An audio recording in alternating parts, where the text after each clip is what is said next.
জি, আজকে মূলত আমরা কারণ বাজার হোলসেল মার্কেটে আসছি। আপনারা জানেন যে এই গত বুধবার থেকে এই যে ছাত্রদের ব্যানারের যে একটা স্বাভাবিক আন্দোলন, সেইটাকে সহিংস আন্দোলনে পরিণত করে রাষ্ট্রীয় সম্পত্তির ব্যাপক ক্ষতি করা হয়েছে এবং বিভিন্ন জায়গায় প্রতিবন্ধকতা তৈরি করে আমাদের এই যে নিত্য প্রয়োজনীয় জিনিসগুলার সরবরাহে প্রতিবন্ধকতা তৈরি করা হয়েছে।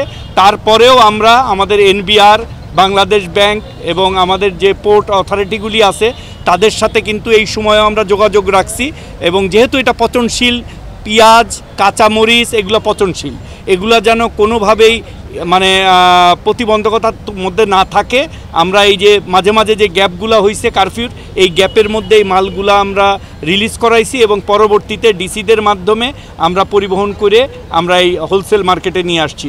বিশেষ করে কাঁচামরিচ, পেঁয়াজ নিয়ে উঠছিল বাজারে। আমরা আজকে পেঁয়াজ, আলু, কাঁচামরিচ পর্যাপ্ত পরিমাণে সরবরাহ আপনারা নিজেরাই দেখেছেন বাজারে আসছে এবং আমি মনে করি যে এটা যারা এই সংশ্লিষ্ট গত 7 দিন ধরে এই তাণ্ডবের পরেও সাহসিকতা নিয়ে ট্রাক নিয়ে তারা ঢাকা পর্যন্ত নিত্য প্রয়োজনীয় জিনিস পৌঁছে দিয়েছে, তাদেরকে ধন্যবাদ। বিশেষ করে আইন শৃঙ্খলা বাহিনী যারা জীবনের ঝুঁকি নিয়ে এই সাধারণ মানুষের নিত্য প্রয়োজনীয় জিনিসগুলা সরবরাহ নিরবিচ্ছিন্ন রাখছেন, তাদেরকে ধন্যবাদ।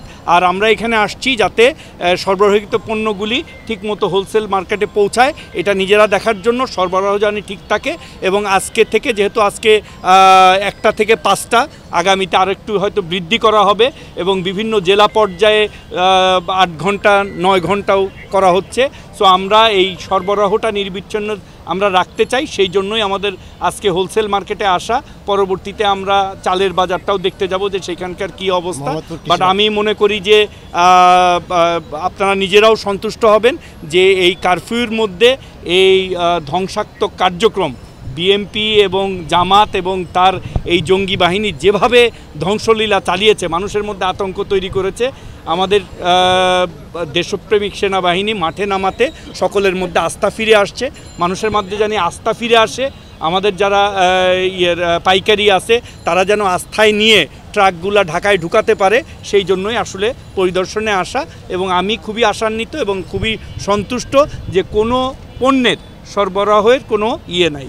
আমরা ডিম, মুরগি, আলু, পেঁয়াজ এবং সবজি সব জিনিসগুলাই ডিসিদের মাধ্যমে ঢাকায় যেন পৌঁছাতে পারে সেই ব্যবস্থাগুলি আমরা করছি এবং যতটুকু আমাদের কারফিউর মধ্যে গ্যাপ থাকবে এর মধ্যে প্রয়োজনীয় সকল জিনিস আমরা পৌঁছে দেওয়ার ব্যবস্থা করি। ভোমরা বন্দর, আমাদের বেনাপোল, সব বন্দরগুলিতে আমরা যোগাযোগ করেছি যে সেইখানে অপেক্ষমান যে মালগুলি আছে সেগুলো ক্লিয়ার করা যায়। গত 3 দিন ধরে ওগুলো ক্লিয়ার হয়েছে। আজকে রাত্রে আমরা এনশিওর করছি যে মালগুলো পৌঁছাইছে। আজকে যে পরিমাণ সরবরাহ দেখলেন, এইটা যখন খুচরা বাজারে চলে যাবে দাম অটোমেটিক্যালি কমে যাবে। আপনি শুনলে আশ্চর্য হয়ে যাবেন, ডিমের উৎপাদনকারী, মুরগির উৎপাদনকারী তারা কিন্তু প্রচুর সাপ্লাই নিয়ে বসে আছে এবং দেখবেন যে 2-1 দিনের মধ্যে ডিম এবং মুরগি দুইটার দামই যে পর্যায়ে ছিল সেই পর্যায়ে চলে আসবে। আমরা কৃষি বিভাগে খবর নিয়েছি, তাদের গত বছরে যে পরিমাণ উৎপাদন ছিল তার চেয়ে কিছুটা কম আছে। আর আপনি জানেন যে যখনই কিছু লোক আছে যে এটার সুবিধা নেওয়ার চেষ্টা করে, যেমন এই যে মানে ভাঙচুরের মধ্যে তারা একটা সুবিধা নিল, ট্রাকের দাম ভাড়া বেড়ে গেল। বাট আমি মনে করি যে এইটা এর চেয়ে বেশি বাড়ার সুযোগটা খুব কম, যথেষ্ট পরিমাণে কিন্তু আছে। এবং আমরা আমদানি কিন্তু অ্যালাউ করে দিছি, পেঁয়াজের আমদানি, আলুর আমদানি, এগুলো কিন্তু আগে বাদ দেওয়া ছিল, এগুলো অ্যালাউ করে দেওয়া হয়েছে। মরিচ সব কিছু কিন্তু আসতেছে। না, এই যে আমরা এই যে যখনই এখানে আসি, কার কাছ থেকে কিনলো সেই বিলটা নেই, তার সাথে যোগাযোগ করি যে সে কোত্থেকে নিল। মধ্যসত্ত্বার ভোগীদের যে দৌরাত্ম্য এটা জানি কম থাকে, এই জন্য ভোক্তা অধিদপ্তর সবসময় সচেষ্ট আছে। আমরা 3টা নাম্বারও দিয়ে যাচ্ছি আমাদের কন্ট্রোল রুমে, যেহেতু আমাদের কল সেন্টার ছিল, এটা আমরা কাজ করতে পারতেছি না, 3টা নাম্বার দিয়ে দিতেছি। কারো যদি সাপ্লাই চেনে কোথাও যদি গন্ডগোল হয় তারা ফোন করে আমাদেরকে জানাইলে আমরা ট্রাকের যে কোনো পরিবহন খরচা বেড়ে গেলে, গত বছরের চেয়ে পরিবহন খরচা বেড়ে গেছে, সেই পরিবহন খরচাটার জন্যই এইটা দামটা বাড়তেছে।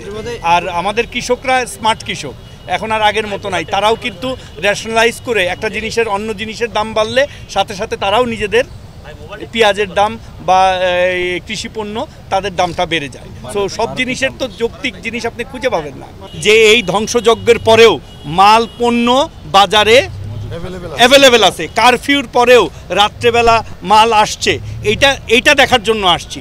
দামটা আপেক্ষিক ব্যাপার, দামটা নিয়ে সবসময় না, মানুষের যেটা সমস্যা হয় সেটা হলো জিনিসই পাওয়া যায় না। জিনিস পাওয়া যাচ্ছে, দামও যৌক্তিক পর্যায়ে আসবে। আমরা আমাদের আমদানি বাড়ানোর চেষ্টা করতেছি। আমদানি বাড়লে সবসময় মনে রাখবেন যে বাজারে পণ্যের সরবরাহ যখন বাড়বে দাম কমে যাবে। জোরাজুরি করে পুলিশ দিয়ে ফাইন করে কখনো দাম কমানো যায় না, আমার পণ্যের সরবরাহ বাড়াতে হবে। আর আপনি যখন বলবেন যে আলুর দাম বেশি, যে কোনো দেশে, কোন দেশে আলুর দামের চেয়ে কম আমারে বলেন, আমরা হয়তো ইম্পোর্ট করে ওখান থেকে টিসিবির চেয়ারম্যান সাহেব চেষ্টা করতেছে যে আলু কিভাবে আনা যায়, পেঁয়াজ কিভাবে আনা যায়। এই জন্য কিন্তু টিসিবির চেয়ারম্যান সাহেবকে নিয়ে আসছি এই আজকে কর্মদিবস না থাকার পরেও, যে আমরা চেষ্টা করতেছি বিকল্প ব্যবস্থায় টিসিবির মাধ্যমে আলু, পেঁয়াজ এগুলো যেন আমরা বিকল্প ব্যবস্থায় আমদানি করতে পারি, যাতে পণ্যের সরবরাহটা আমরা বাড়াতে পারি। যে ঘাটতির কথা বলতেছে সেই ঘাটতি যেন না থাকে। সাধারণ মানুষের কাছে ইন্টারনেটের কারণে কোনো জিনিস বন্ধ হবে না। আমরা শুনেন, আমরা টিসিবির মাল কোভিডের সময় থেকে দিছি, প্রয়োজনে আমরা বিকল্প ব্যবস্থা করব। আগামী 48 ঘন্টার মধ্যে যদি আমরা ইন্টারনেটের সমস্যা সমাধান না করতে পারি, আমরা ব্যাক টু প্রিভিয়াসিতে আমাদের যে তালিকা আছে সেই অনুযায়ী আমরা দিয়ে দিব। আমাদের সাধারণ মানুষ কোনো সময়ই কষ্ট পাবে না, এই জন্যই আমাদের এখানে আসা। ধন্যবাদ।